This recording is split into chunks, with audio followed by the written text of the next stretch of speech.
4টে আলু দিয়ে দিলাম, 4টে আলু সিদ্ধ বসা, জল দিয়ে দিলাম, সিদ্ধ বসাচ্ছি। তারপরে আমি 4টে-5টা লঙ্কা ভেজে নিলাম। আমি 4টে-5টা ডিম ভেঙে নিয়েছি। সামান্য পরিমাণ তেল দিয়ে দিলাম,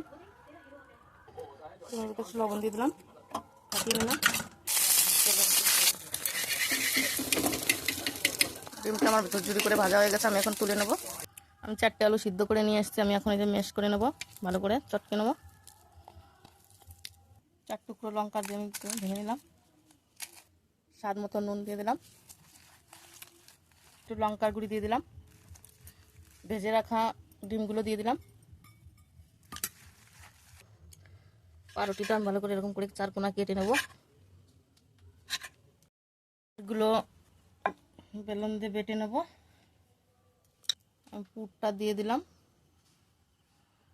একটাতে একটা ঢেকে দিয়ে একটুখানি জল দিয়ে লাগিয়ে নিলাম। এই দেখো সবগুলো আমার বানানো হয়ে গেছে, আমি 4 পিস বানিয়ে নিয়েছি। আমি হালকা করে একটা ব্যাটার বানিয়ে নিলাম, বেসন দিয়ে দিলাম, 1 চামচ কর্নফ্লাওয়ারও দিয়ে দিলাম, সামান্য একটু নুন দিয়ে দিলাম, একটু লঙ্কার গুঁড়ি দিয়ে দিলাম।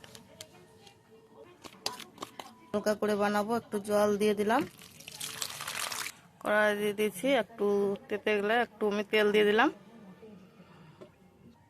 এই দেখো বাটারটার মধ্যে একবার করে হালকা করে চুবিয়ে নিলাম, তেলে আমি ছেড়ে দিলাম, আমি উল্টে নিলাম। দেখো আমি 2টো করে দিয়ে নিচ্ছি, একটা করে আমি তুলে নিলাম। দেখো খুব কম তেলে ভাজলাম আমি, তোমরা এরকম কম তেলে ভাজতে পারবা, বাচ্চাদের টিফিনও করা যাবে, কিংবা সন্ধ্যার সময় চা দিয়ে নাস্তা করতে পারবে। আমার ভাজা হয়ে গেছে, দেখো 4 পিসই আমি ভেজে নিয়ে এসেছি। আমরা দেখো কত সুন্দর হয়েছে, দেখো করকর হয়েছে, শক্ত একদম। দেখো তোমরা এরকম করে খেয়ে দেখো। আজকের মতো টাটা।